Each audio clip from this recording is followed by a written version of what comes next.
authorized to declare recess at any point. Good morning, everybody. Thank you for joining us. I'm happy to be here in my congressional in East Lansing, Michigan, bringing Congress and the subcommittee that I chair to the people that I serve.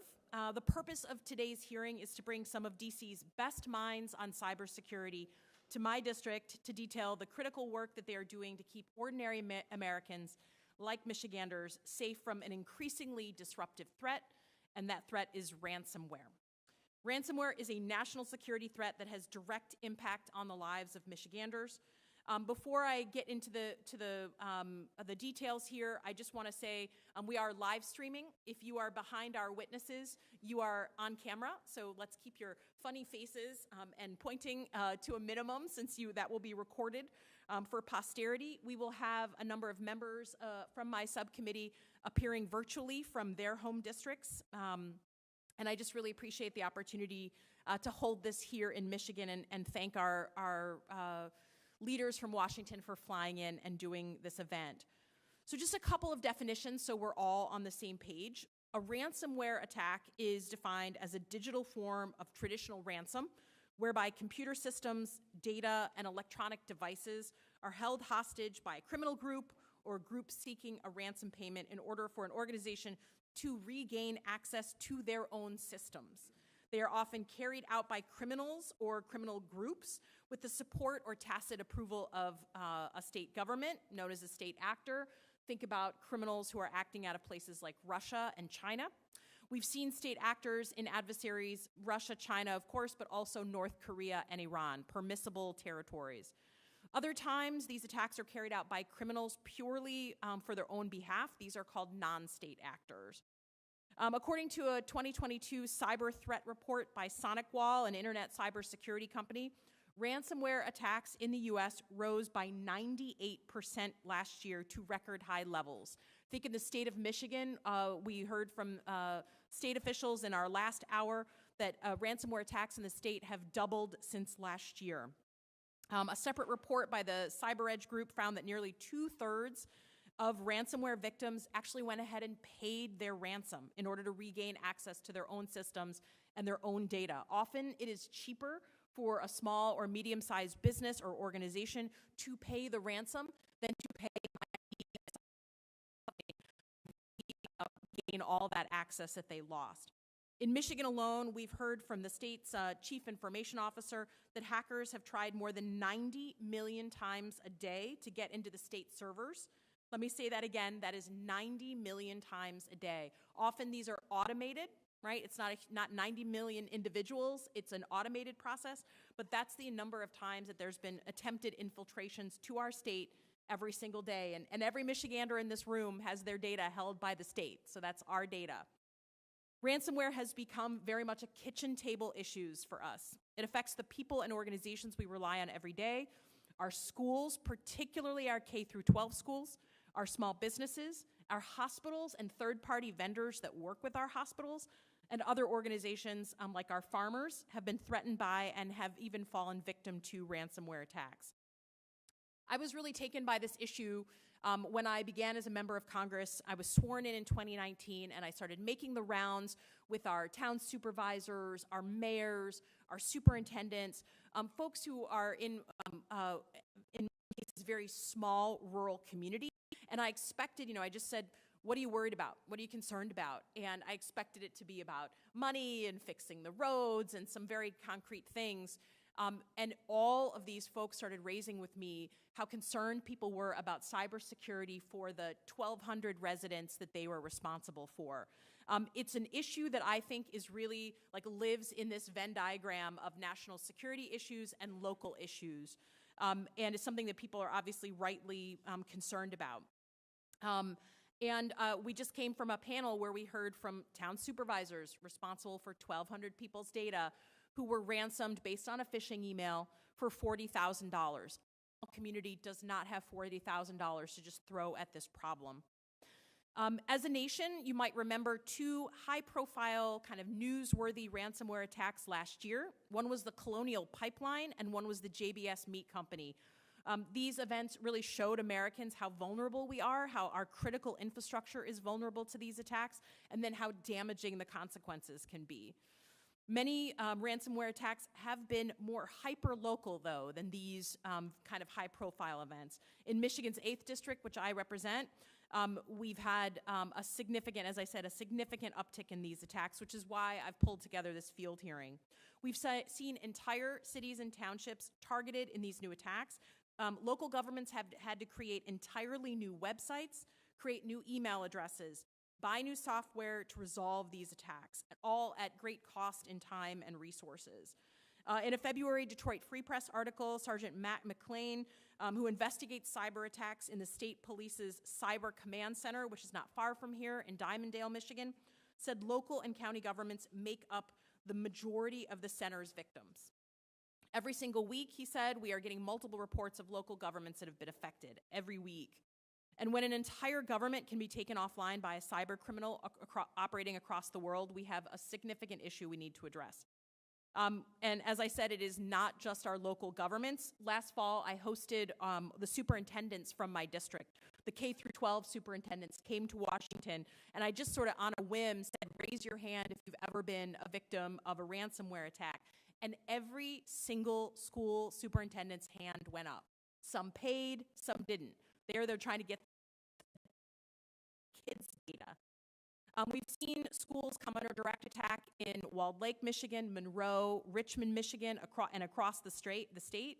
Last month, people may remember that classes at Kellogg Community College were canceled for 2 days as school officials noticed some issues with the computer systems related to a ransomware attack. And 2 years ago, Michigan State University, very close to here, was targeted by this increasingly prevalent type of attack, and it cost the university more than $1 million to recover.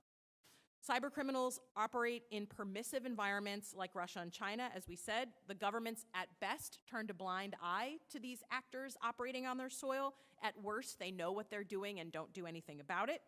And they've launched attacks, particularly for our kids, on their school records. And these are useful for few hostage situations, ransomware situations, because they presume that schools and parents will pay virtually any cost to shield their children from educational disruption. As we've talked about, ransomware attacks have also disrupted hospital systems. The uptick on ransomware attacks during COVID was significant on hospitals, but also on third-party hospitals. And as gas processing plant in Plainwell know, it's threatened literally our nation's food supply and our farmers' livelihoods. Further endangering our food supply, we've seen ransomware attacks directly targeting the manufacturers of agricultural equipment and the data they collect. Ransomware attacks are a threat to people from the smallest family farm to the biggest Fortune 500 companies, but it's the ordinary American, the farmer, the school teacher, the business owner, the parent, who bear the brunt of these attacks. Just this past weekend, in Michigan, not far from here, that were fundraising for the owners of a local bookstore in Detroit, which was hit by a cyber attack and forced to personally cover over $35,000 in losses. That business, still fragile from COVID and the pandemic, is now facing the prospect of imminent closure as a result of this attack. We know that our computer systems are complex. We know that small and medium-sized businesses, small and medium-sized governments are firms to take care of everything for them. Not everyone can afford cyber security insurance, which is something I encourage all leaders to look into, and many are not able to hire a cyber specialist, an IT specialist on payroll to respond. So this is why our hearing is so important today. We've designed the hearing to connect the average person with the experts who can help them protect themselves. To our witnesses, people want to know, where do they go if they are the victim of a ransomware attack? Literally, what is the 911 number that they call? Do they call the FBI? Do they call the state police? Where should people turn the minute that they realize someone is trying to steal their data? We know that we have an increasing number of people who are just coming in for a normal day of work. They realize their computer or their cash register is physically locked to them by hackers demanding large sums of money. We know that they are now, this is no longer sort of asking you that you drop a bag of cash at a designated location. The use of cryptocurrencies has been significantly on the rise. I've heard from many constituents across the district that they feel like they are on the front lines of this threat and they do not know what their government is doing to protect them. So with that, I'm pleased to welcome our witnesses who are working very hard on this threat and other cyber attacks and threats every day.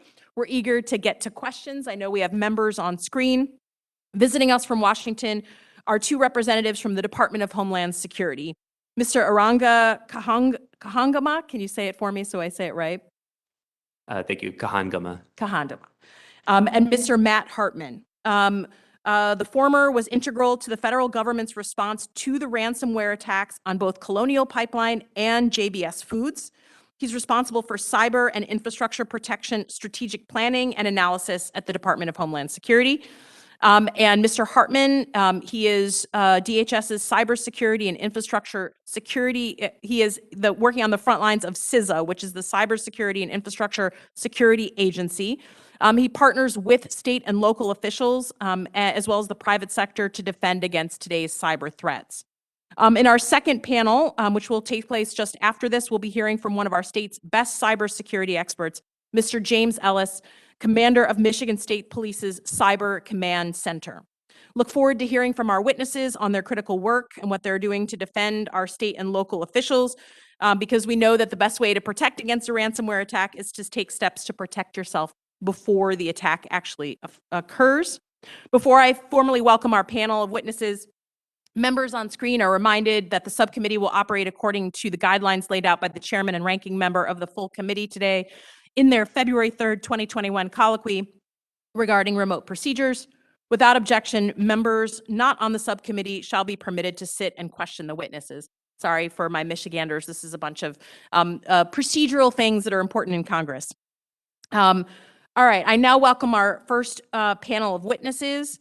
Without objection, the full witnesses' statements will be inserted into the record. I now ask each witness to summarize his statement for 5 minutes, beginning, sir, with Mr. Kahangama. Please go ahead. Thank you.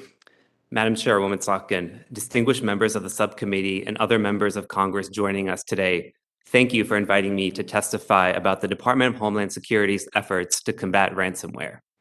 On a personal note, this is my first time testifying, and as the son of immigrants from Sri Lanka, it is an honor to be in front of you today. With that, I recently passed the 1-month mark serving as the Assistant Secretary for Cyber, Infrastructure, Risk, and Resilience at the Department of Homeland Security. My title, while long, is reflective of the holistic approach that the department takes to ransomware and cybersecurity writ large. We are focused on critical infrastructure. We want to minimize the risk posed from cyber attacks, and we want to ensure the resilience of critical services that are provided to this country. Today, I will talk about the multi-pronged approach we are taking to combat ransomware and apply this framework to cybersecurity. As you mentioned, Chairwoman, ransomware attackers lock up our critical computer systems and then demand payment in order to regain access. They do not discriminate. They target large and small targets, whether it's large corporations, small and medium enterprises, hospitals, local governments, or schools.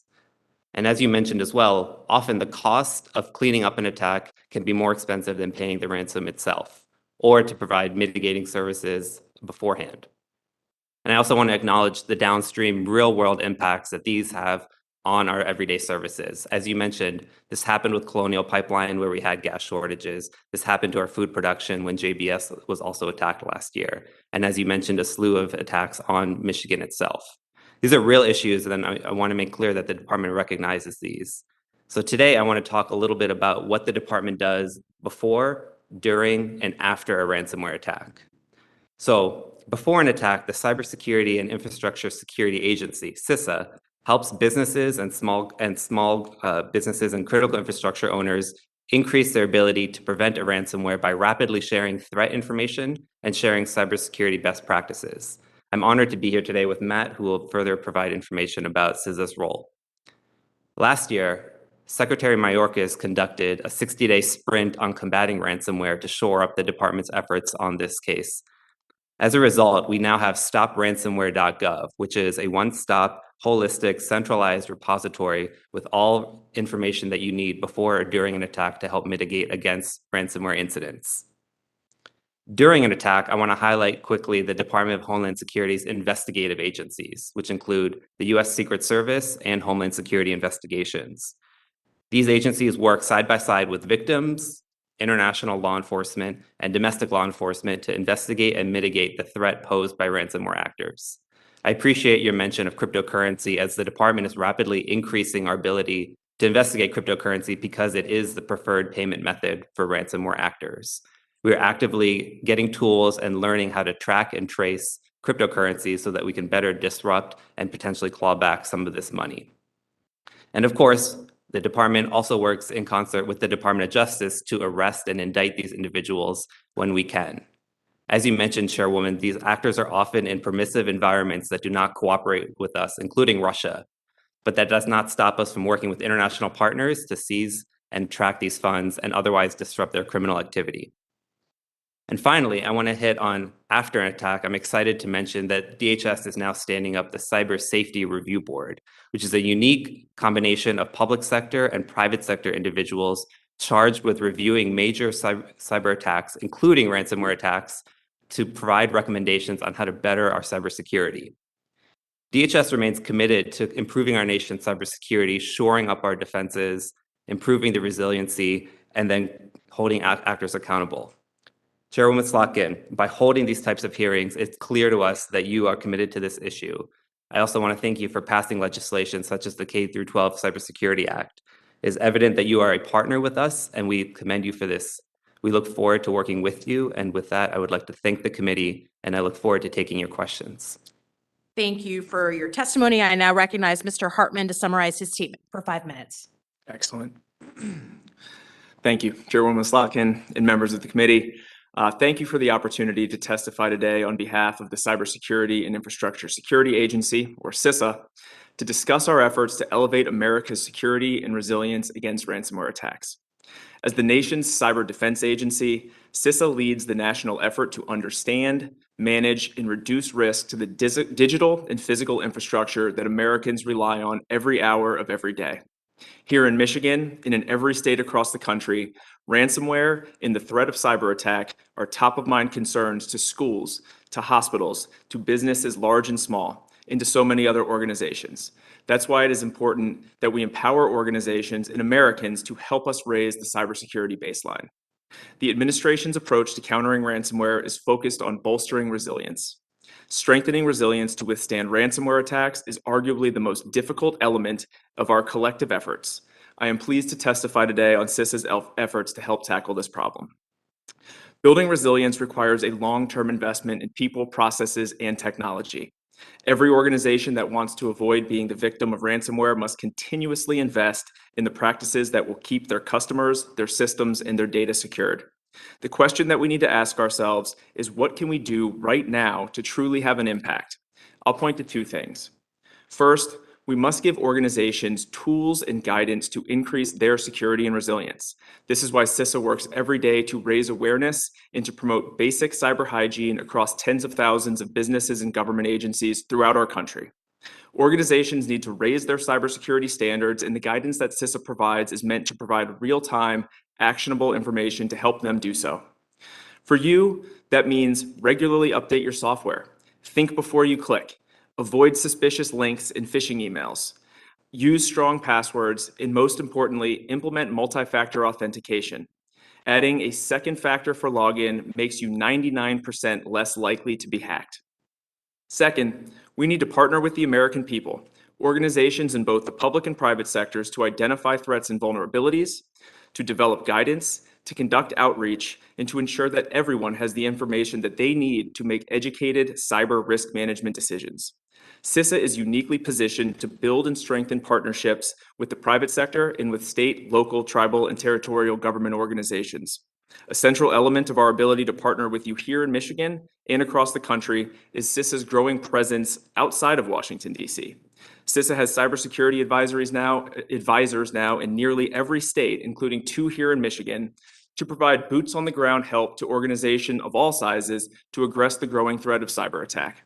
Additionally, CISA's Joint Cyber Defense Collaborative, or our JCDC, was launched to drive partnership between the federal government and private sector companies who possess tremendous visibility into domestic networks to help us identify emerging threats and to provide timely and actionable cybersecurity guidance to reduce the risk of attack for everyone.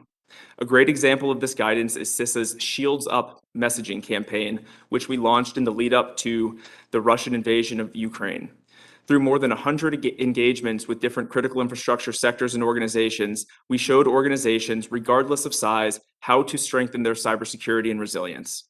With information from the intelligence community and the private sector, we use CISA.gov/shields-up to provide evolving threat information to serve as the hub for up-to-date technical guidance to reduce risk. To date, this is one of CISA's most visited pages on CISA.gov. Additionally, last summer, we launched StopRansomware.gov, a collaborative U.S. government resource to help public and private organizations tackle ransomware. The webpage has had more than 830,000 views, and the ransomware readiness assessment tool that has been downloaded and is available on that site has been downloaded roughly 15,000 times. Please help us get the message out that this tool is there for organizations across America. We are working closely with federal partners to stand up the Joint Ransomware Task Force, a new tool Congress gave us, which is the governing body to combat ransomware attacks from mitigation and protection to intelligence prioritization and disruption. CISA is proud to serve as co-chair of the task force along with the FBI. CISA has been leading this whole-of-nation effort with partners across the government and private sector, but now more than ever, we need everyone, including the businesses and governments right here in Michigan, to work with us to reduce this threat because it impacts us all. Thank you again for the opportunity to appear before you. I look forward to your questions. Thank you for your testimony. I thank all the witnesses. I'll remind the subcommittee that we will each have 5 minutes for questions to question the panel. And I'll recognize myself for questions.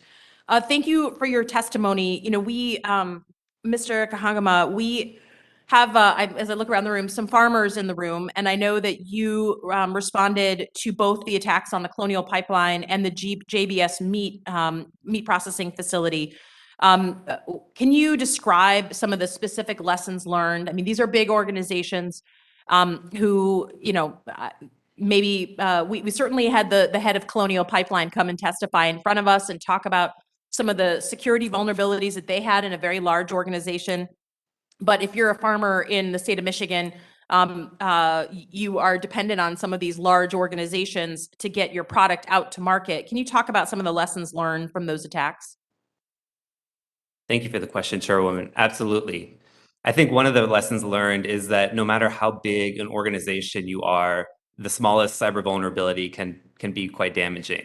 And I think it's also important to understand the connection between regular systems that you may use for HR or doing paychecks versus all the operational components. I think in both of those instances with Colonial and JBS, we saw very relatively small attacks that targeted like a payroll system. And then out of an abundance of caution, the entire enterprise shut down. So I think we're all susceptible to the lowest common denominator of cybersecurity that's provided. The other thing I want to mention is that ransomware attackers are quite vigilant, and they are looking for businesses and services that they know will want to pay. I believe the FBI put out an advisory in the wake of JBS, not just mentioning that vulnerabilities exist, but that ransomware actors can and will look for opportune times in cyclical seasons, right? With the agriculture and food production process and grain production, for instance, there are certain times of year where crops may be more valuable and you'd be more likely to pay because you need to plant the seed or grow the crops and things like that. So ransomware actors are actively looking at your business timeline and looking to target you at opportune times when they know you may be more willing to pay. So I think being vigilant 24/7, 365 days a year, including patching those vulnerabilities, were some of the big takeaways that I took from that. Great, thank you for that. And Mr. Hartman, a few years ago, one of our local infrastructure authorities ended up paying $25,000 in ransom to unlock their internal communication system. Responding to that attack, in addition, cost them $2.4 million. Luckily, the attack did not disrupt literally our power grid or our water distribution networks, as they had insurance and provided protection against network disruption. And there are many organizations who do not have that insurance, who do not have that cushion. We heard in our previous roundtable from a local town supervisor who represents, I think, less than 2,000 residents, where the ransomware was $40,000, right? It's just and luckily they had insurance, or else that would have been borne by a local government that just cannot afford it. So how can you help? You know, the JBS and the Colonial Pipeline they're very wealthy companies that can hire their own IT folks. Tell us what you can do for our smallest businesses, and who do they call the minute they walk into work and there's a problem? Thank you for the question, Chairwoman. There are 4 things that I will point to that every organization, large or small, should consider. And this is as applicable to farmers and schools as it is to the Colonial Pipelines and the JBS Foods. The first I touched on in my opening remarks, which is implement multi-factor authentication. This is something that every person, every organization should do. A password as a sole identifier is no longer sufficient. By implementing a second layer, whether that is a fingerprint, facial recognition, a text message, email, again, you are reducing your risk of being a victim of ransomware by 99%. And to your point, Chairwoman, with 90 million attempts a day targeting state systems, we know that this is broad, indiscriminate, and opportunistic scanning and targeting of all of our domestic critical infrastructure. The second piece is extraordinarily important. And to your point about not having the resources to pay, it is critical to maintain offline encrypted backups and to periodically and regularly test that you are able to recover to these backups. So if your data is encrypted, you are not forced with a decision of whether to pay or not. Third, all organizations should develop an incident response plan. They should test this plan frequently. It is absolutely paramount that cybersecurity starts at the top of the organization, at the board level, at the CEO level, and these plans need to exist. I can speak from experience that organizations who are working to develop incident response plans on the fly are generally not particularly successful. And finally, and to your last question, report your incidents to CISA. This is important for 2 reasons. First, if we do not know, we can't help. Secondarily, if we do not know the tactics that are being used, if we do not know the infrastructure that is being used, we cannot share that information in an anonymized fashion more broadly to protect the community. So get to know your local cybersecurity advisors from CISA. Get to know your FBI field offices. The real important thing is that you contact one of us, and then on the back end, we will work within the Department of Homeland Security with our peers at the FBI to make sure that we can provide all of the assistance of the federal government. Thank you for that. The chair will now recognize other members for questions they may wish to ask the witnesses.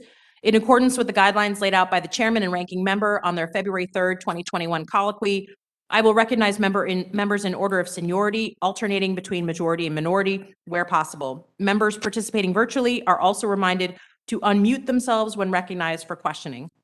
The chair recognizes for 5 minutes the gentlewoman from Texas, Ms. Jackson Lee. Madam Chair, thank you so very much for having me having this hearing in particular. And again, thank you for your enormous leadership. As I've served on this committee, it is clear that the importance of both the Homeland Security Committee and the Department of Homeland Security, and what you've done in this particular committee, is to bring this knowledge both to our local communities, but as well to listen to them.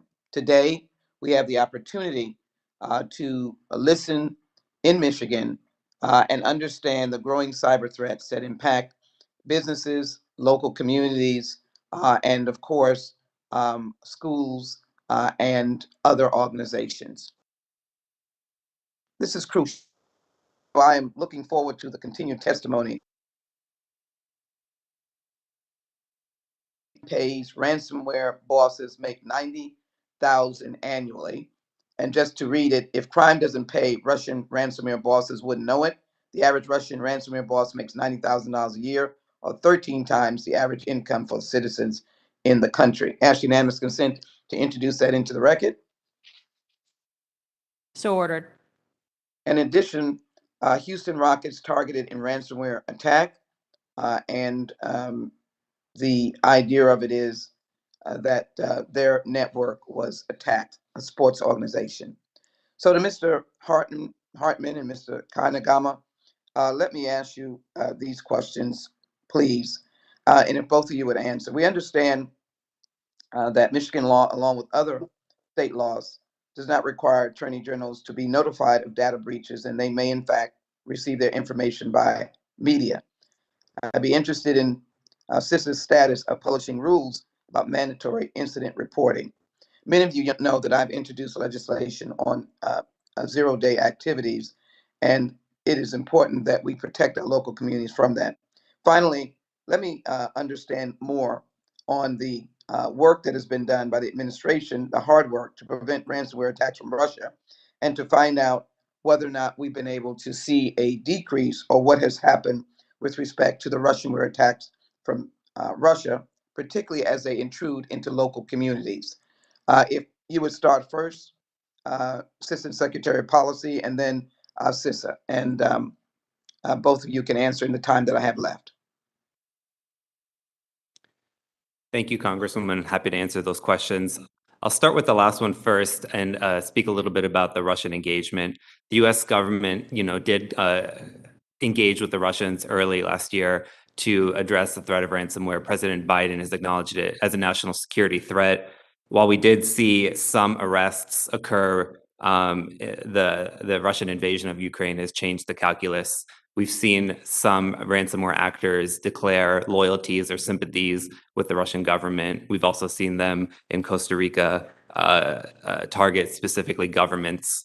I think whether or not the Russians take action, we are willing to unilaterally continue the fight against these actors. And I think you've seen that through the administration's approach, which has evolved to not just indictments and arrests, but taking back money, disrupting the financial, the cryptocurrency ecosystem, as well as using treasury sanctions to disrupt cryptocurrency services that are essentially laundering a lot of these funds. We're going to continue to take that fight to them, including law enforcement actions, along with interagency partners. And then to the Congresswoman's first question, I want to turn it over to CISA. Thanks, Ron, and thank you, Congresswoman. Thank you. In your rules, potential timing that they may be coming out. Thank you. Absolutely. Thank you, Congresswoman. With respect to the Cyber Incident Reporting for Critical Infrastructure Act that was recently passed by Congress, thank you. This is going to be monumental in terms of the federal government being able to understand what is happening from a ransomware and a broader cybersecurity perspective and cyber incident perspective, as well as take action as a U.S. government to deter future attacks. With respect to the implementation of the legislation, we are in the process of a very thorough and rigorous rulemaking process. We intend to really find the sweet spot between in implementation between defining the types of incidents that need to be reported to the federal government and when, to allow victim organizations to focus on restoring their systems and data, but also in sufficient time providing the information to the federal government so we can limit the impact of a potential campaign and help the broader community. Within 24 months, we intend to have be complete with rulemaking and work with our partners at the Federal Bureau of Investigation to make sure that when CISA receives information about ransomware or other cybersecurity incidents from all sectors, that we are quickly sharing that information back with the FBI, with the Sector Risk Management Agency from any of the 16 sectors, and with appropriate state and local authorities so that we as a community can take action to combat this problem. Thank you. Great. Go back. Thank you. The chair recognizes for 5 minutes a gentlewoman from Florida, Ms. Demings. Yes, good morning, everyone. Chairwoman Slotkin, thank you so very much for this very important and timely hearing, regardless of what part of the country we are in. This is a topic that is certainly important to all of us.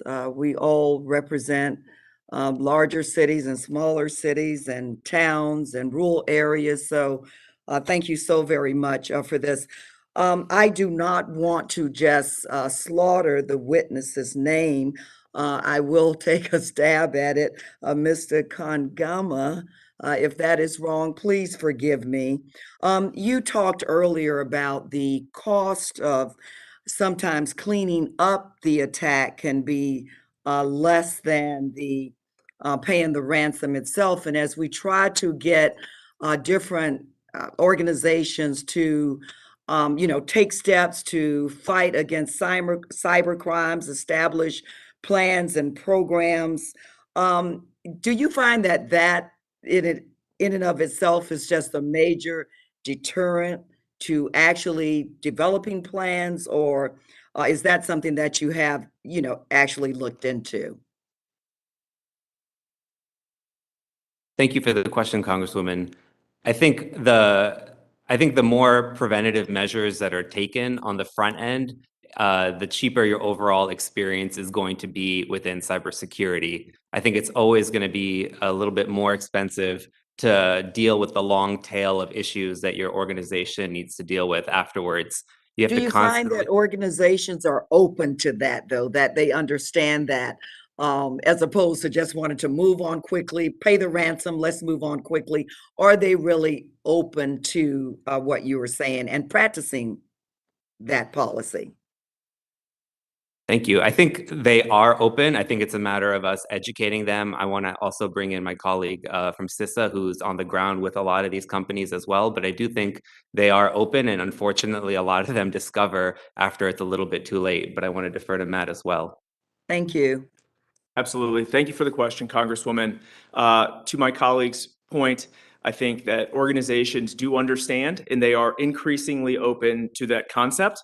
But to his other point, they may not know where to begin. And this is where it is increasingly important that the federal government, that CISA, really help organizations prioritize their scarce resources and prioritize their scarce time.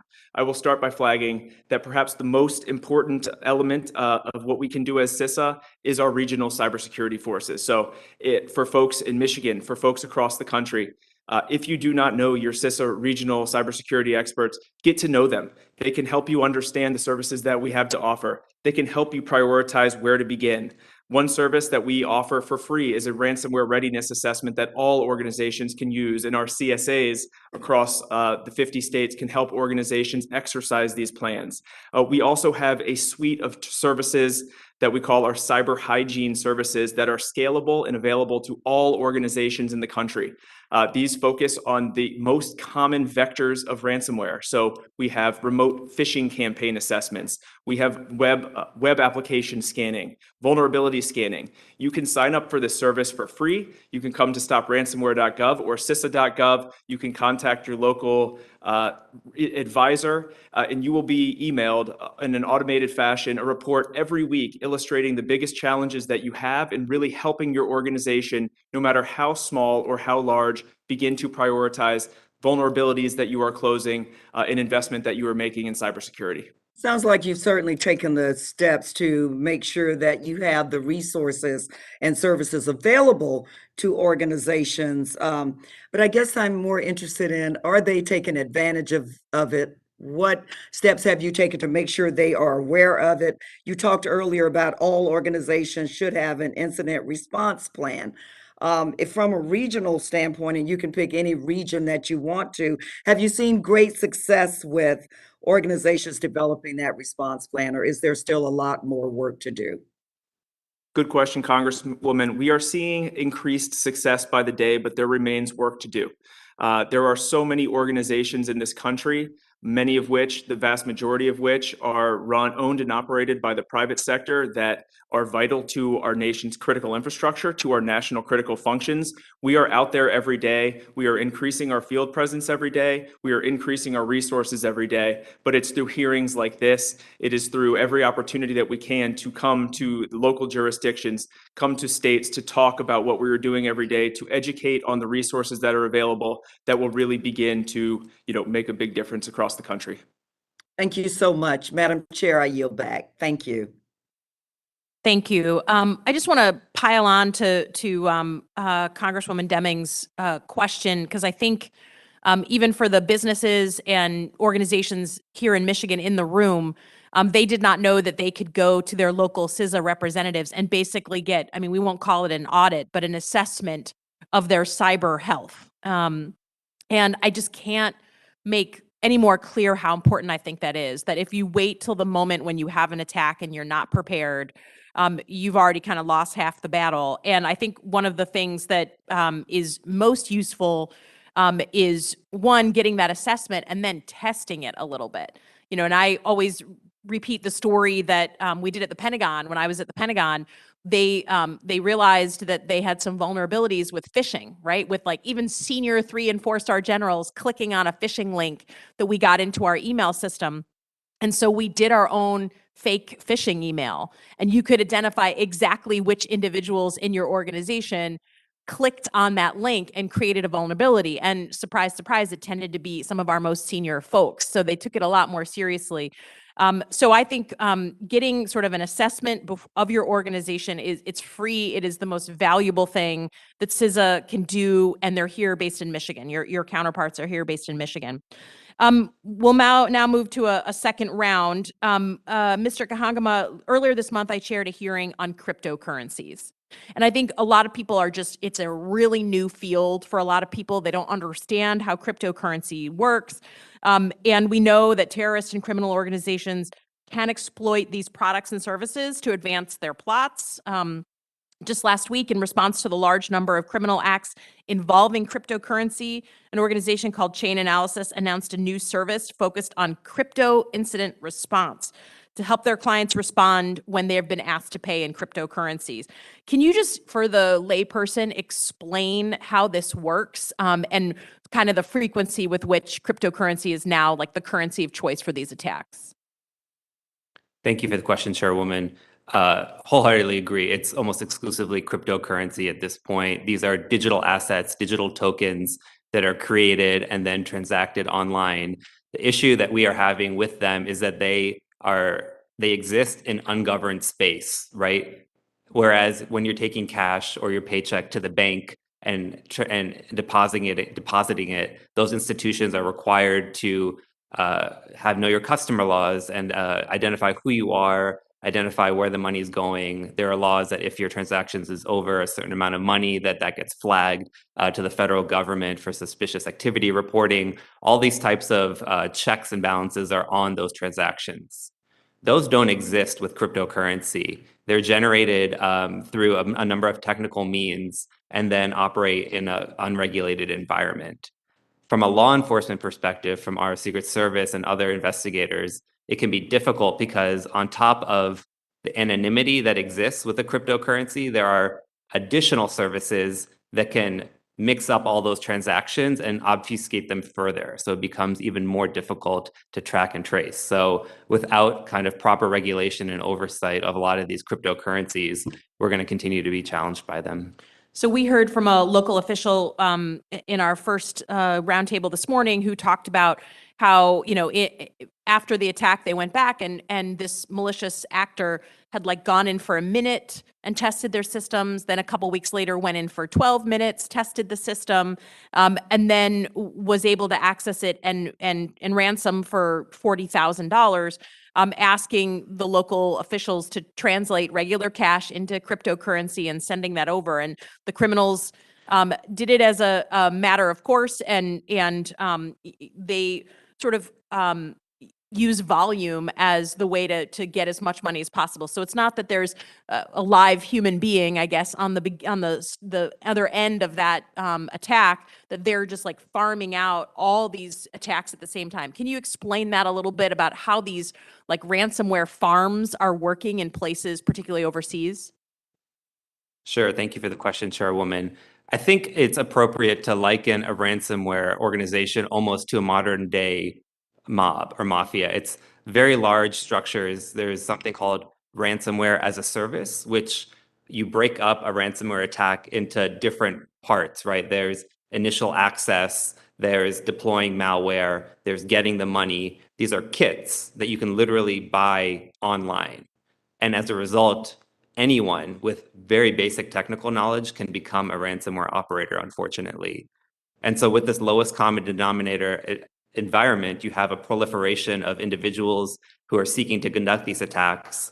And the fact is that they like to do onesies and twosies in very small increments in order to not go on the radar, right? To be under undercover a little bit. And so I think you have ransomware actors growing in terms of their sophistication, but at the same time, the tools they have are becoming quite basic. And so you have very low-level people conducting these attacks at a much higher frequency with a wide availability of these tools. So it's a growing issue.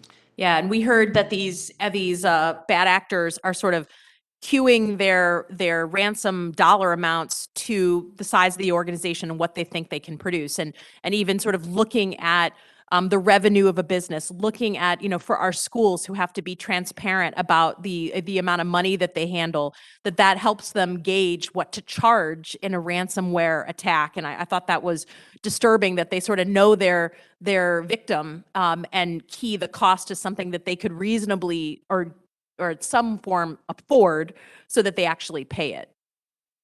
That's a real reality. These people kind of want anything they can get. They will do their market research on victims who can afford it. They will look at people who have cyber insurance to see if they are more susceptible to paying it. And they also look to opportune times where they know they'll lock your system up and it's a week till graduation. So someone may be more interested in paying and things like that. I wholeheartedly agree. Thank you. The chair recognizes for 5 minutes a gentlewoman from Texas, Ms. Jackson Lee.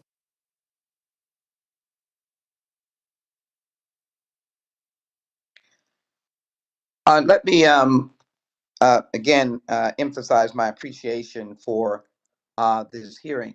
I can't emphasize enough the cruciality of the question of local governments, local businesses.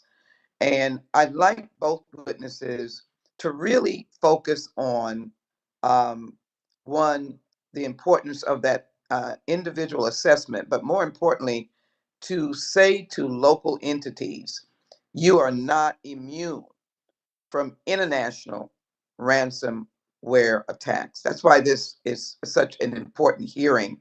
And frankly, we should probably work to do this across the nation of the many members districts where people really think that they may be immune. How often should a small government, a tax office, a small business do their own self-analysis or their self-audit, as a theme has been, frankly.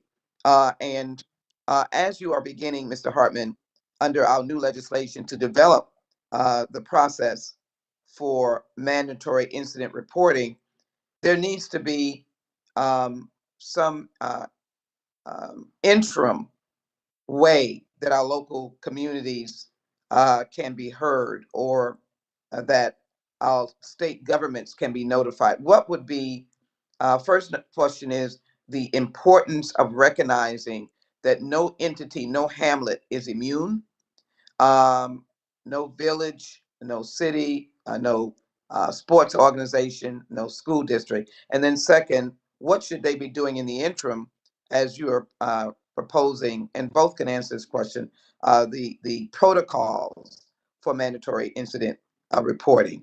Many of us have had these large entities in our districts, and we're reminded of the pipeline incident. But I would appreciate you responding to those two questions. Thank you very much for the questions, Congresswoman. First, to absolutely reiterate your point, no organization in this country is immune from cyber attack emanating from foreign nations. With that said, no organization in this country should feel that they have to take on this challenge alone. That is why we are here as CISA to work together, to work collaboratively every day to make sure that all organizations have the information that they need to make educated risk management decisions and to strengthen their own cybersecurity and their own resilience. With respect to your second question on the frequency of how organizations should continue to self-evaluate or self-assess their cybersecurity, again, it really depends. There are many elements of a cybersecurity program, like knowing your exposed vulnerabilities that are externally facing, so that are available to, that are facing the internet and can be accessed by anyone across the world. Knowing your prevalence of external facing known vulnerabilities, particularly those that we know our adversaries are exploiting, and CISA recently developed a catalog of known exploited vulnerabilities that is available to all organizations to help them prioritize their vulnerability management programs. With respect to what organizations should do in the interim, it's very simple. While there is no rule in place today, organizations can voluntarily report cyber incidents to report@cisa.gov. You can also report it to your field advisor or to the FBI. It is extremely important, again, that all organizations are aware of the services that the field support from CISA offers, from assessments to evaluations of your own organization's cybersecurity risk, to education and encouragement of best practices, to building cybersecurity communities of interest, to quite frankly listening to our stakeholders' concerns, to their challenges, and to their requirements, so we can work with Congress to increase the services that we provide to all. Thank you. Congresswoman, I would just add in the remaining time that we also have cyber fraud task forces through the Secret Service. There's 44 of them globally. I believe there's one in Houston, Texas as well. And these are joint task forces with local and state officials as well as federal law enforcement who work together to share information rapidly and are also a resource for sharing information to and with the public on ransomware attacks. Well, let me conclude in the time my clock has gotten away from me, but let me just simply say that this is a frightening experience when you experience a ransomware attack.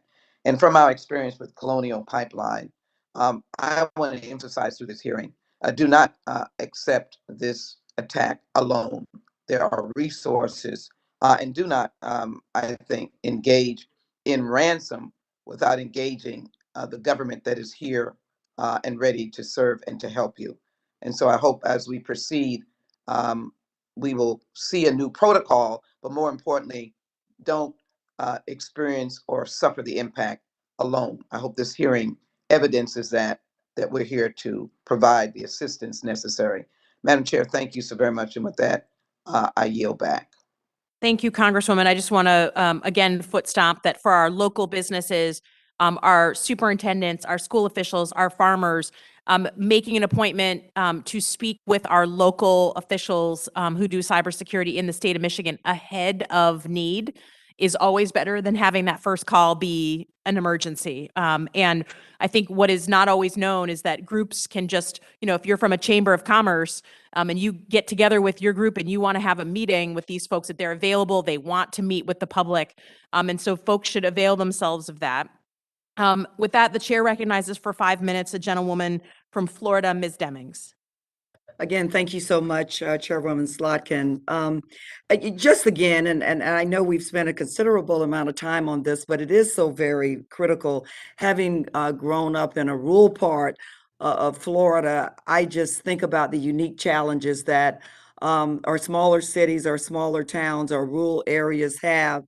Number one, in receiving the information, but then also if they receive the information, really being able to implement recommendations due to lack of resources. And so, any additional steps or assistance that we can give as members of Congress to make sure that the information is passed on, from the largest of municipalities down to the smallest.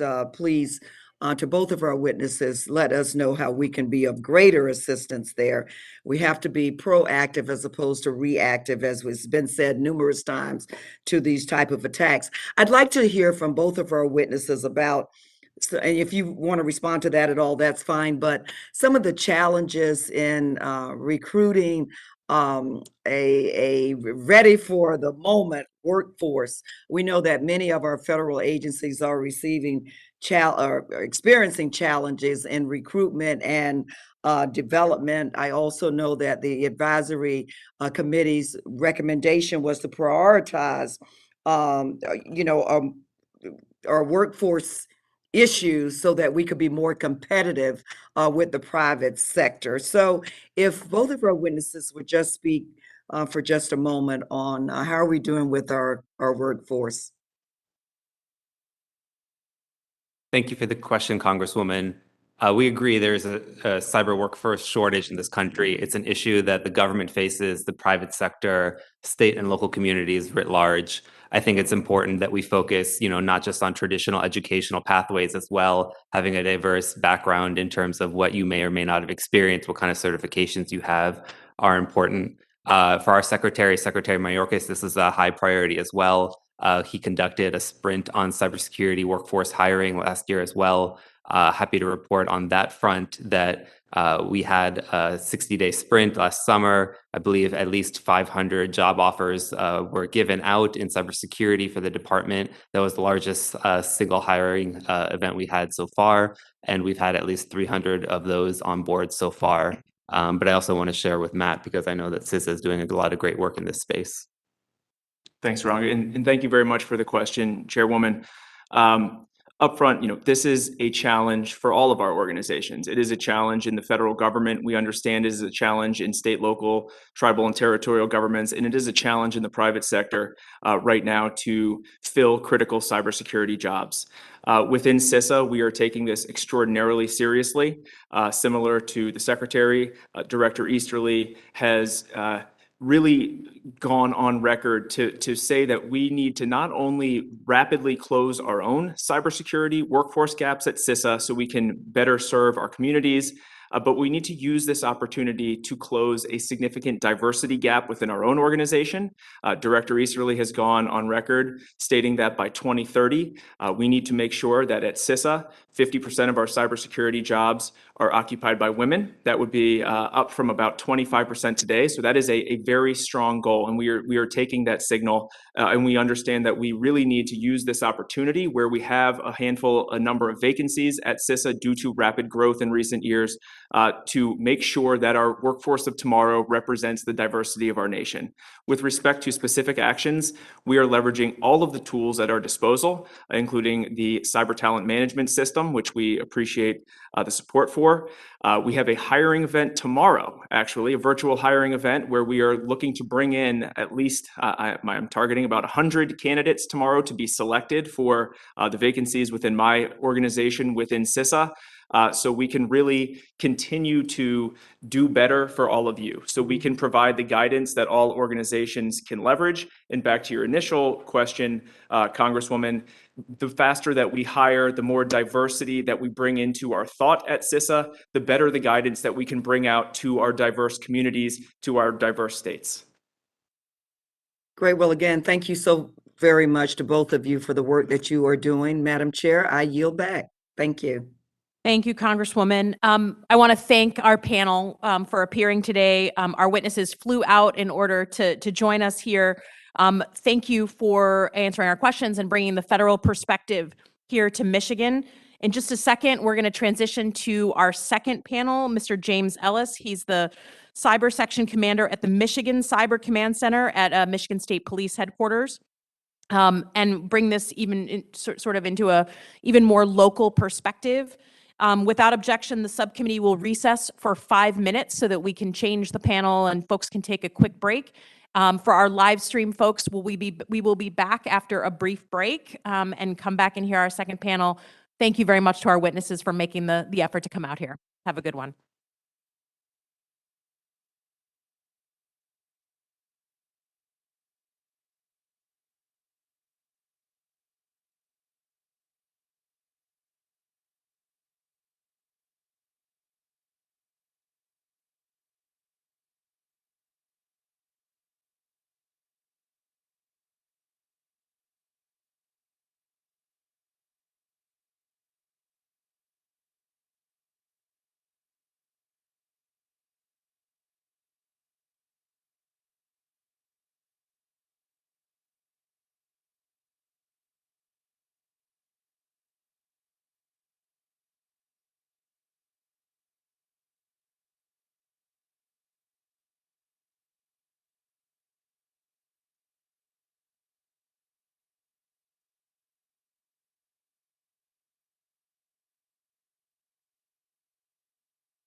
for sticking with us, and for those on the live stream.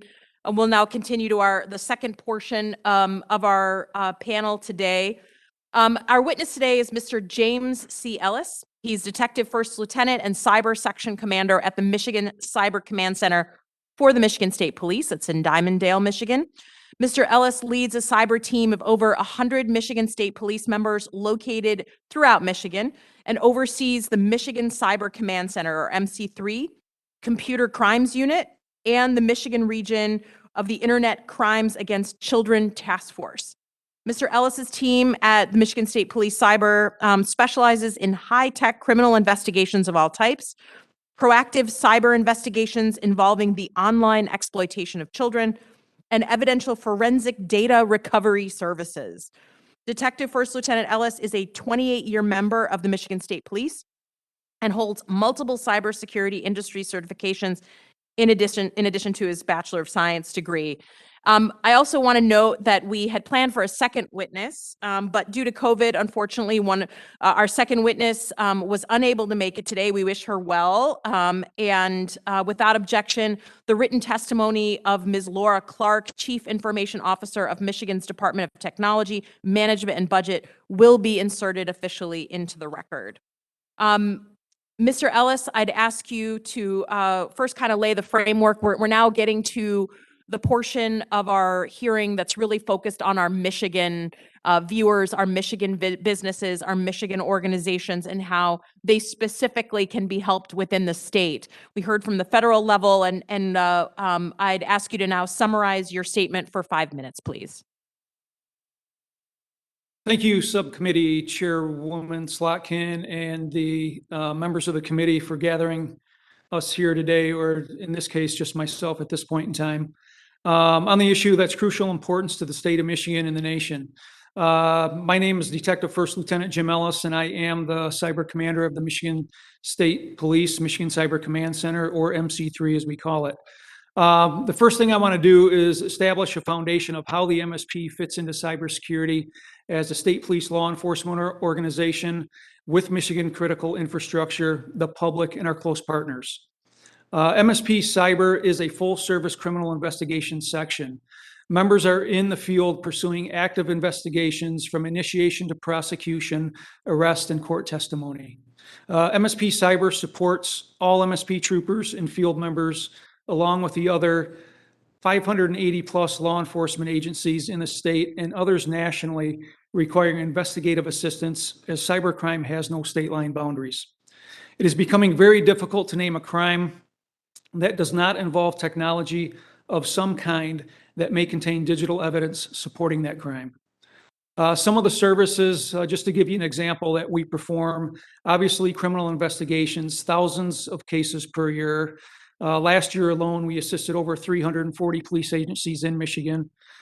This includes network intrusions, breaches of Michigan businesses, the forensic recovery of digital evidence used for prosecution or acquittal, hundreds of search warrants annually, receiving and seizing thousands of devices, typically per month, that require forensic examination. Provide community outreach and presentations covering cybersecurity. Provide law enforcement with education and training regarding cybersecurity, collaborate with critical infrastructure regarding information sharing and best practices. We conduct cyber assessments for public and private industry businesses as well. MSP Cyber, as you stated, is comprised of over 100 highly specialized members consisting of uniform and civilian investigators. Cyber analysts, members from within the Michigan Department of Corrections, Michigan National Guard has full-time positions, and we also have members on the FBI Cyber Task Force, Homeland Security Investigations Dark Web Task Force, and I can't leave out our 2 cyber-trained canine dogs and many other support staff. MSP overall consists of 3 units. We have the Computer Crimes Unit, known as CCU, which was created by necessity in 1999 when computer technology was being used in the commission of crimes and the internet was thought to be a fad. The CCU investigates high technology crimes and provides digital forensics data recovery, as stated. The Internet Crimes Against Children Task Force. The ICAC, as we call it, is a collection of state, local, and federal partners concentrating on child sexually abusive material, known as CSAM, and exploitation crimes, including child trafficking and investigations. The third unit is the Michigan Cyber Command Center, which has been established to coordinate cyber crime incident response and investigative network information system-based crimes affecting Michigan. The MC3 is a leading resource for cybersecurity, cybercrime awareness and prevention, and network-related investigations. Investigations do include network intrusions, breaches, unlawful access, hacking, theft, and exfiltration of data. Extortion and cyber terrorism, as is surrounding this today with cryptocurrency and other forms of malware. And we also do malware identification, research, and analysis. Information sharing of breach notifications, development, and dissemination of various intelligence products are also pushed out by the MC3 for Michigan businesses and citizens. Including in our state partnerships within the state of Michigan government ecosystem, MSP Cyber, DTMB's Michigan Cybersecurity, Michigan Air and Army National Guard, and others have a long-standing collaborative partnership with the purpose of ensuring the cybersecurity posture through prevention and response within the state of Michigan. Together, we have been a role model for many other states and major cities across the United States who hope to replicate what we have done to assist in better securing the state. Michigan is one of the first states to create a state-level cyber disruption and response plan that has been used across the nation as a template. Together, we have partnered to develop and fuel many initiatives that include the Michigan Cyber Civilian Corps, known as the MyC3, Michigan Secure app that you can put on your mobile devices, the Cyber Partners Group, the Chief Security Officer cabinet meetings, and many others, bringing everyone together simply to discuss cyber best practices and reinforce information sharing. We participate together in multiple cyber exercises, workshops, and presentations every year and involve federal partners, critical infrastructure, and government to assist in ensuring the cybersecurity of our water treatment plants, energy producing facilities, financial institutions, academia, election systems, and others. On almost a daily basis, we are sharing cyber-related information among the many partnerships that have been developed to ensure the best possible cybersecurity protections are in place. Thank you for your time and this opportunity to share our experiences in Michigan, and I look forward to addressing any questions you may have for me. Great. I thank the witness for his testimony. I will remind the subcommittee that we will each have 5 minutes to question the panel. I now recognize myself for questions. So tell me, Mr. Ellis, I think one of the things we talked about earlier this morning was kind of that moment that a superintendent or a business owner or local elected walks into his or her office and realizes that they've been completely locked out of their data, that they are a victim, and they have that moment of panic, right? They're being ransomed, they're being threatened. What if they're seated in the state of Michigan? What should they do? Quite literally, how do they figure out who to call, and then walk us through what the process will be like once they call? Sure. The most important thing is to call. They can certainly call the Michigan Cyber Command Center at the Michigan State Police. They can call DHS, but that is probably the number one question we get is who do we call? And really it comes down to call with whoever you are comfortable with on the law enforcement side, because when it comes to the investigation in law enforcement, your case is going to get to the agency that it needs to get to. Within the state police, obviously, as I mentioned, we have liaisons with federal partners, including FBI, Secret Service, Homeland Security. So if they're going to be involved regardless, but quite frankly, they need to make a call. It really doesn't matter which agency they call. Obviously, we tell them to call us.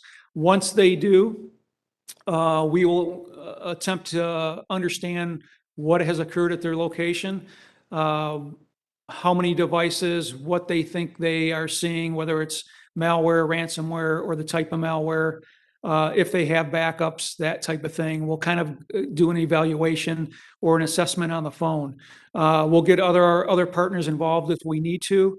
And what's crucial for us is we will typically instruct them how they can best provide evidence to us, whether that's us coming on scene, if we need to image a system, because one of the things we want to do, even though we're talking cyber and we cannot always prosecute on cybercrime because actors are in other places or they're anonymous, is we want to get those indicators of compromise of how this started on their systems.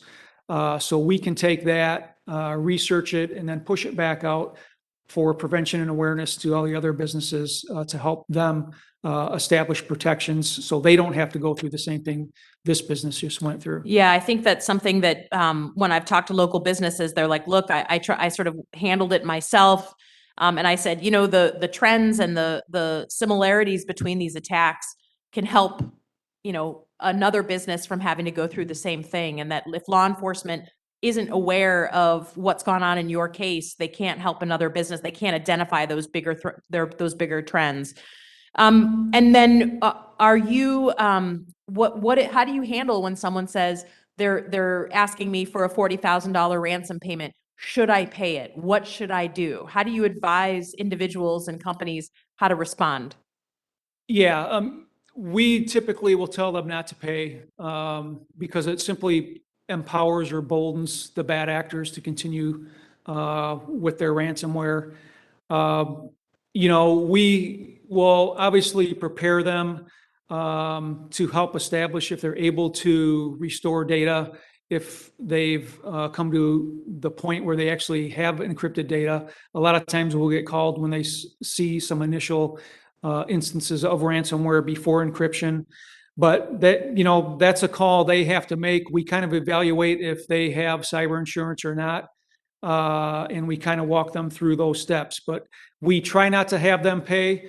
But obviously some businesses do, because if they don't, they may not be back in business simply for the fact that they're going to be down for an extended period of time, or they cannot restore their systems back to where they should be. Right, but you certainly from the Michigan State Police perspective are not going to do anything punitive against an organization that decides to pay ransom, because you can understand no one likes that idea. We don't like to give money to bad guys and embolden them, but you can certainly understand from a small local government's perspective, a business perspective, if it's going to cost $40,000 to pay a ransom versus $400,000 to recover your data, you know, for your students who are a week from graduating, you can understand how these awful choices, you know, this devil's bargain that you have to make. Absolutely. And they oftentimes do pay just for those circumstances because that is, timing is what they weigh. And oftentimes, like you stated in your example, if they can be up and running in a short amount of time by paying the ransom, they will do that. Great. The chair will now recognize other members for questions they may wish to ask the witnesses. The chair recognizes for 5 minutes a gentlewoman from Texas, Ms. Jackson Lee. Thank you so very much. Again, let me emphasize the importance of the information that is being generated and should frankly be emphasized as we interact with local communities throughout the nation. So let me start. My questions will be to both the gentleman, Mr. Ellis, First Lieutenant, and the Chief Information Officer, Ms. Clark. I would be interested in, and I guess it's reaffirming some of the points that you've made earlier about the current barriers that exist for small businesses and local communities in the way of sufficient cyber fortification. And what role would educational initiatives and training play? As you do that, let me ask Madam Chair to introduce into the record a timeline of the biggest ransomware attacks dated. Bitcoin and other cryptocurrencies have been a key tool in online crime. And I just, before the witnesses answer, mentioned Colonial Pipeline. These are large entities, paid 4.4 million. CNN Financial paid 40 million. So we know that the big companies are paying dollars we know that this is difficult for smaller entities. Would you be able to answer that question about the barriers that may exist? Yeah, some of the barriers, thank you for the question. Some of the barriers that do exist are, lack of education and training, which we try to provide many businesses to be more cybersecurity aware, thinking a little more along the lines of defensiveness when it comes to cybersecurity. Try to get them into security awareness training. We will go through best practices, of which, looking at defense in depth, looking at two-factor authentication, having a validated offline backup that they can restore data, have a remediation plan or continuity plan so they're able to get back up and running. And basically just looking at it from that point on as they move forward, if this incident does occur or occurs again, what exactly will they do? Who will they call? Can their business survive? What best practices can they initiate being offline? Just some of those things. We always look at best practices to try to get them back up and running again. But we'll also advise on potential resources that may get them back up and running. Education and awareness is obviously paramount for some of the smaller and medium businesses in Michigan. Ms. Clark? Sorry, ma'am, she is suffering from COVID and wasn't able to join us today. All right, thank you. I'm sorry. I thought I heard. Let me then follow up Mr. Ellis in particular about the work of MC3, including the Michigan Internet Crimes Against Children Task Force that collaborates with federal, state, and local partners to investigate offenders who use the internet online communication systems.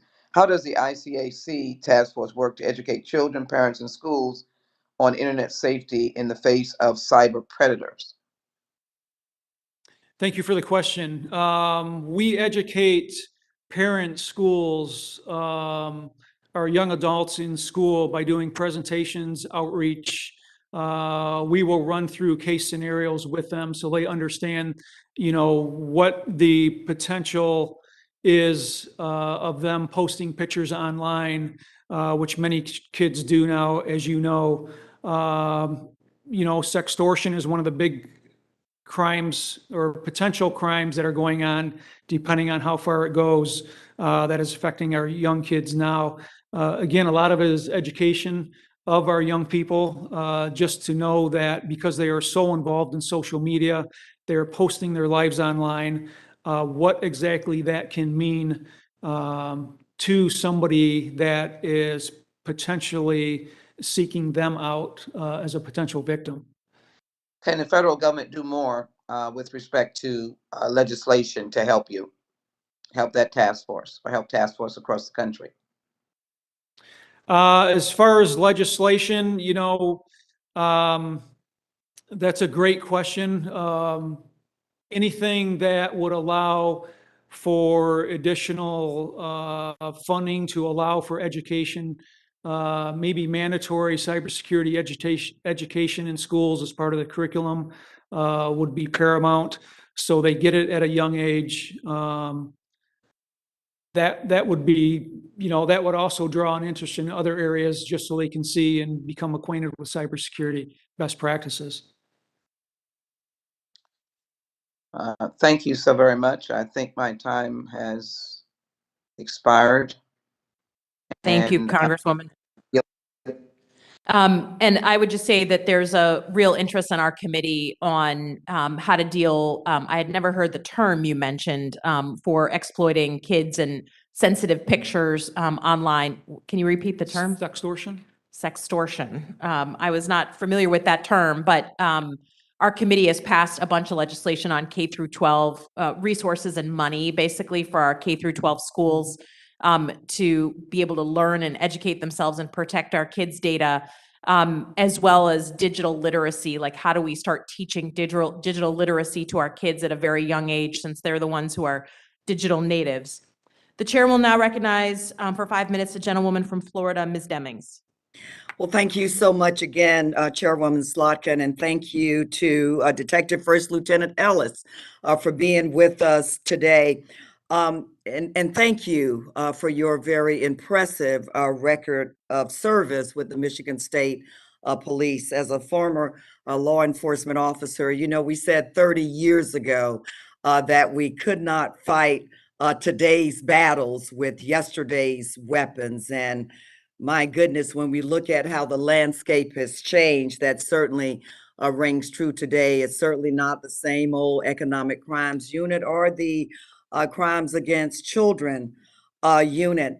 You know, so Detective, I'd love for you to just talk just a little bit about how policing has changed in this space, how the workforce has had to change the level of training, the level of cooperation between you and other jurisdictions. You said that cyber crimes have no statewide boundaries, and war, is that true?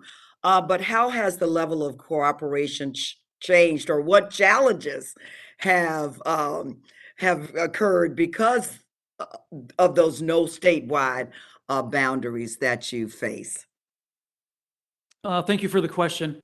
Yeah, we have seen within Michigan, the fact that we're the Michigan State Police and we act as a resource for those other 580 law enforcement agencies in Michigan and others around the nation.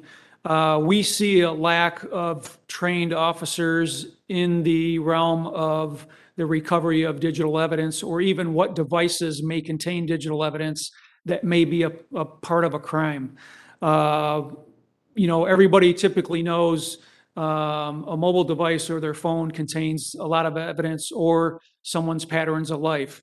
But with some of the other devices that it comes to our automobiles, obviously our computer systems, smart TVs, personal assistant devices, if you think of all the things we interact with that could be a potential part of a crime, those officers need to be trained when they're responding to an incident, what potentially could contain evidence. So we're trying to educate them the best we can through a lot of education opportunities. When we have our recruit schools for new troopers, we have a segment training them on scenarios. So the biggest thing we can do is continue our training and education. We bring local officers into our office as pseudo full-time members working as affiliates to investigate digital crime. And once their department sees how valuable they are in an asset to their agency, it's good for us because we can keep them, and the police organizations typically want them involved to get trained.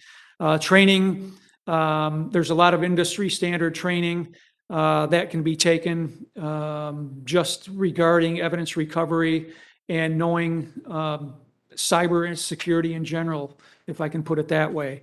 But a lot of our younger people are more apt to the devices and the capabilities because they grew up with it in their hands. So some of our younger folks are easily more trained than maybe some of us were a few years ago. And of course, that's not just a challenge for Michigan, you know, and Florida and really across the nation, really making sure that your workforce keeps up with the challenges and the technology of the day. How would you say the federal government could assist in this area more? Is that through CISA, making resources more available for training opportunities? Thank you for the question. We are always up for additional training and assistance. DHS CISA is a excellent partner in Michigan of ours. We collaborate on a lot of different initiatives and take advantage of training. It's like I tell all my folks in the Michigan Cyber Command Center, the more training, the better, along with our affiliates and even our analysts that are on board.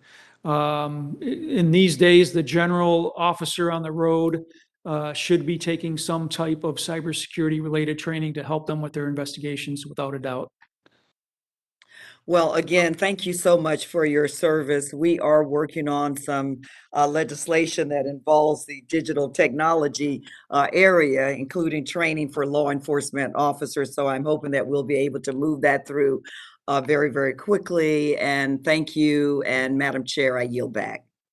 Thank you. Those sounded like good questions from a former police chief of a major city. That sounded about right.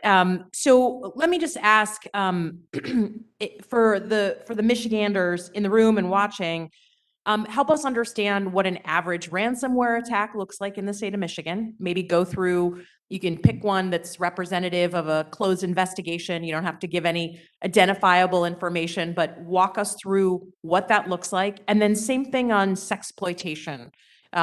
You have a whole unit that's worried about this.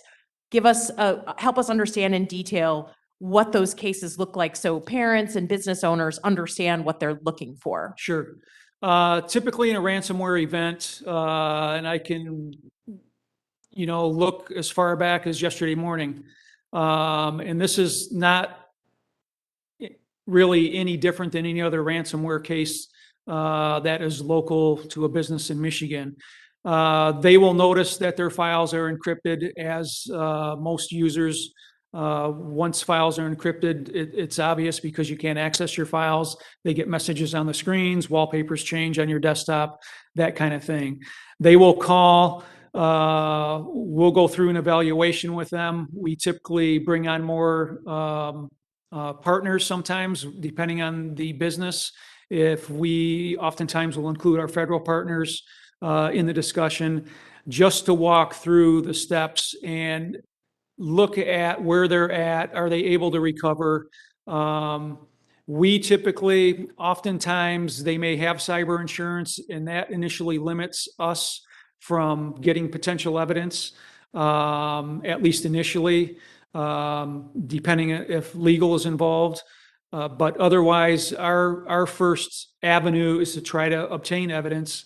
And if their IT staff, or if we can get an image of a device to try and locate those indicators of compromise, we will do that and help them understand what happened on their network.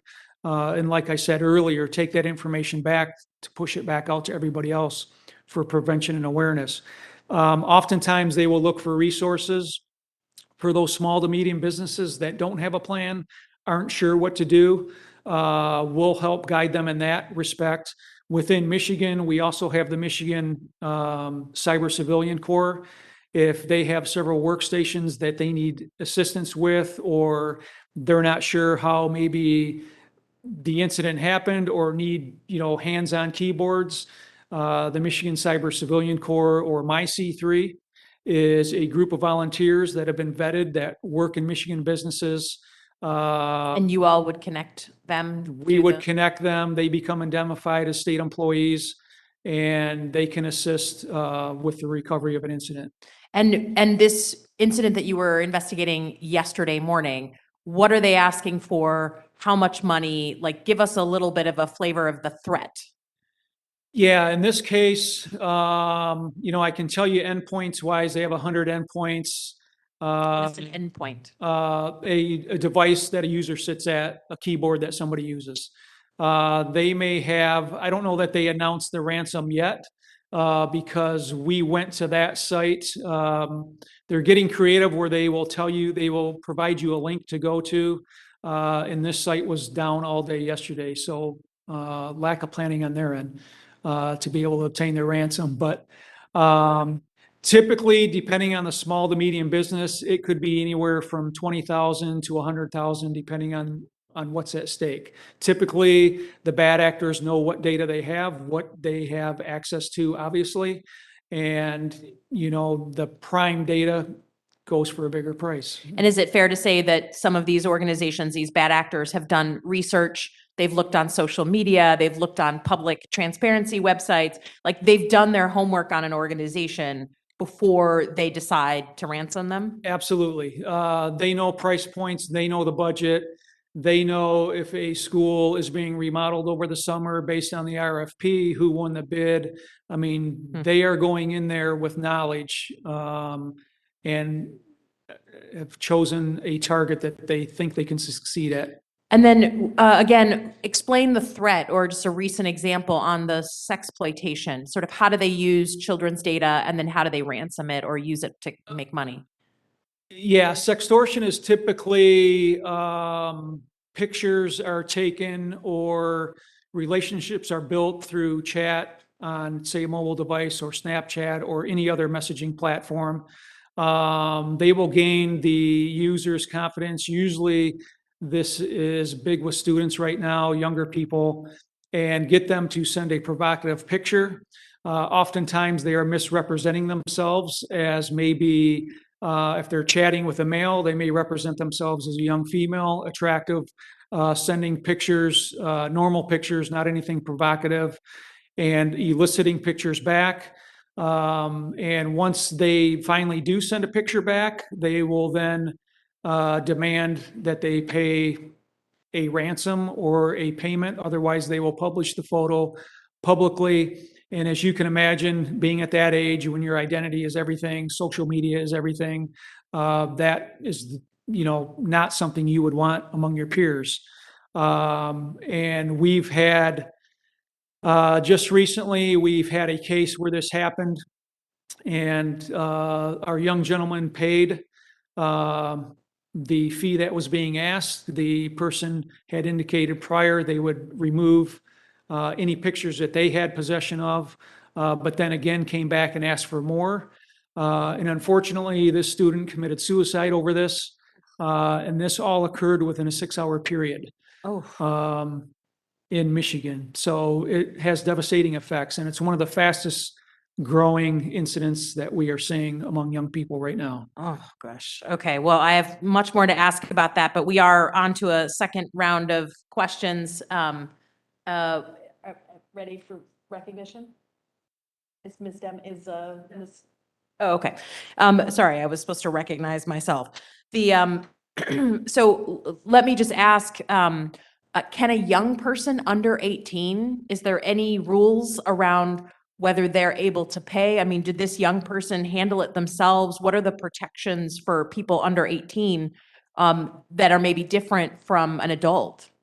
They can handle it themselves. In this case, in several cases, they do because they do not want anybody to know. Typically, in these type of cases, the people, younger people, our kids don't want anything to know about. They don't want their parents to know about it or their relatives or their friends. So those that typically should be closest to them, they are most embarrassed over. And we're finding that as far as age, we do have some go to their parents and request payment, and that starts another whole investigation. I will say on the investigation that I did just mention, thanks to our federal partners, we have located somebody that we're confident will be able to take action against. Great. And so are the folks who are ransoming our young people for, these explicit pictures, do they have a different threat profile than some of the ransomware folks? Is it still folks who are coming from overseas, or is it much more local? Kind of what's the intent other than to ransom folks? Are they then going on and using it, for pornography online? Just like help us understand what might be different from, are they more local basically? Yeah, the majority of cases we see there are not local. The person I'm referring to that is a suspect was in Nigeria. Oh. So they are looking at kids, they are looking at social media pages. I mean, they are portraying a friend that gets accepted into their friend community and learn everything they can about them, establish a relationship, and the student has no idea who they're talking to. So it's very unfortunate, but yeah, the motivation is a little bit different. They know they're not going to get a lot of money out of a younger person. And, compared to a ransomware where they may hit a business that has deeper pockets potentially. But again, they can go after several students, gain these relationships over time. And a lot of the suspects we're seeing are younger. So we're still in the research phase of, are they going to be moving on to bigger and better things? Are they a quick hit opportunity to get a few $100s or a little bit more? So yeah, there's a lot of research going on into that right now. So again, just to give people a sense of the threat, this young person who was ransomed and then ended up, terribly committing suicide over the potential exposure. How much money are we talking about? What was the request for ransom? Less than $1,000. Oh. And then just for the young people, if you've got a 16 or 17-year-old who, of course, is deeply embarrassed in front of their community to admit that they sent these photos, if they contact law enforcement, will their parents be contacted? Depending on the circumstance in their age, depending. I will say the circumstances can be different. Typically, we will notify a parent, obviously if they're over 17. That doesn't always happen just because of their age in Michigan legal requirements. But yeah, I mean, we will notify a parent, a trusted guardian, or if they have a relative, we can start there. But typically, we will talk them into why they need to contact a parent or let them know that, it's going to be okay and why we need to contact their parent. Yeah. Just because of the potential outcome. I think the thing that ties the issue of sexploitation and just ransomware in general for businesses and local officials is how these bad actors pull threads from publicly available information, right? As a former CIA officer and Pentagon official, we're taught we're beaten over the head on you shouldn't put out personally identifiable information. Talk about where you're going on vacation, talking about that new deck that you're building on that house, that kind of stuff can be pieced together so that people can basically breed familiarity so that it seems like they know you really well. There's someone who's in your kind of community, or that just they've figured out you're spending money on things, the things that that you value in your life and what you'd be willing to pay to protect. So, for folks who are not in law enforcement or come from an intelligence background, talk about personally identifiable information. Particularly, we talked in the last session about how that helps people figure out passwords and answers to security questions. Just talk about how those bad actors piece the stories together. Sure. I mean, if you think about, good question, and thank you. If you think about the average social media account, depending how active anyone in this room may be, there's some people that are very active and they post everything from pictures of their home, their vehicles, what they eat. I mean, you name it, every activity of their day is online. And oftentimes you can build a tremendous profile and get to know a pattern of life of somebody from their address based on photos, where they're going to be playing ball at night, where dance practice is going to be. And they think they're just taking pictures of their friends. But if you start looking in the background, you can piece all this together. So it's very important to parents to know what their children are doing, know what their young adults are doing, pay attention, ask questions, look on their accounts. They'll be glad you did in the long run. And you can kind of see if you can put a pattern of life together based on what they're posting. Thank you for that. The chair now recognizes for 5 minutes a gentlewoman from Texas, Ms. Jackson Lee. Thank you again, Madam Chair, for this hearing. I want to express my appreciation for the witnesses on the first panel from the Department of Homeland Security, and I hope it exposed the nation to the great resources we have in the federal government and also the work, legislative work that has been done by this subcommittee, by the full committee and Chairman Thompson, and the work that I've done regarding zero-day incidences in trying to ensure that major attacks against much of our infrastructure does not bring America to a point of disaster. Working with local communities is certainly a important moment, and it is an important moment because it provides education. And so I'd be interested, and if said before, ask you to say it again, um, as I've taken note of the attacks from the medical center in Yuma, Arizona in April. Texas Tech in my state announced that the ECL ransomware attack in December um, potentially affected 1.29 million of their patients. This can be a deep dive into the personal lives of individuals and private information. Um, and so I'd be interested, again, if you would state, if you put in policies that provide a wall of infrastructure around potential cyber ransomware attacks. And also, um, should we, I think I heard a discussion about insurance. Should there be a mechanism to compensate those who have been harmed? This is a crime, but it is also in the civil sphere as well by the loss of their data. And I think it's really something that is a new phenomenon. Children are hurt, families are hurt, patients are hurt, small businesses are hurt. I think we need to emphasize this as a larger question than sometimes what it may be predicted. So, with your years of law enforcement experience, I'm sure you've had to solve cases, you've seen crime victims. What would be your viewpoint on how we address the elements that I've said, the loss of data and the impact on an individual or business, and the kind of infrastructure we should stand up to be much safer? Lieutenant Ellis? Thank you for the question. It comes down to security, and your question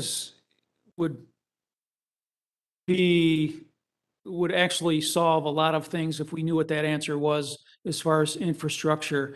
Because one of the things we face, even with those in cybersecurity that are putting all the protections in place with firewalls, IDS, IPSs, all the security devices, user awareness training, there is always something new coming out based on new software, new technologies. And I feel like we would always be chasing down new solutions. There are solutions out there that will protect data itself versus the infrastructure that the data resides on or traverses.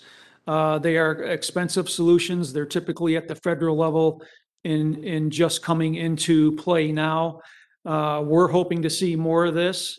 And essentially what that is I've just seen samples of this where you can pretty much put any kind of data in the worst environment, and it really cannot be used in any way, even if they exfiltrated it.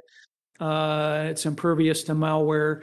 There are solutions out there. They're on the dawn. They're expensive. That is one solution. When some people find out, or entities and businesses find out about this, the common question is, why doesn't everybody use these solutions? And it typically comes down to price, unfortunately. But that's just one way that you could help combat this. But I feel like there's no one solution that is going to solve all of this immediately with how we do things today when it comes to cyber. Let me thank you so very much. And Madam Chair, as I yield back, let me thank you for this hearing that has been enormously informative. I think Mr. Ellis has left us with next steps and particularly how we can assist states across America, and focusing on Michigan and the local needs and the local insights, I think has been vital for this full committee. And I look forward to working with you back in Washington to ensure we take this very vital information and incorporate it into solutions to some of the issues being raised here by these representatives from your state, and of course those from the Department of Homeland Security. Thank you so very much. And again, thank you for your leadership. and I am yielding back. Thank you. Thank you, Congresswoman. With that, I thank the witness for his valuable time and testimony, and the members for their questions. Thanks for the opportunity to just pulse you one-on-one on how our Michigan organizations can protect themselves. I urge, again, all of our businesses, our farmers, our K-12 schools, our local electeds, to get to know Mr. Ellis and his team before you have a problem. Take all your friends in the sector that you come from, ask for a meeting. I know that him and his team are very responsive, and you can understand how to protect yourself, have a relationship, have a business card before you have a major incident, since we know that chances are folks in the room are going to be on the wrong end of a ransomware attack at some point in their careers, unfortunately. The members of the subcommittee may have additional questions for all of our witnesses. We ask that you respond expeditiously in writing to those questions. The chair reminds members of the subcommittee that the record will remain open for 10 business days. Without objection, the subcommittee stands adjourned.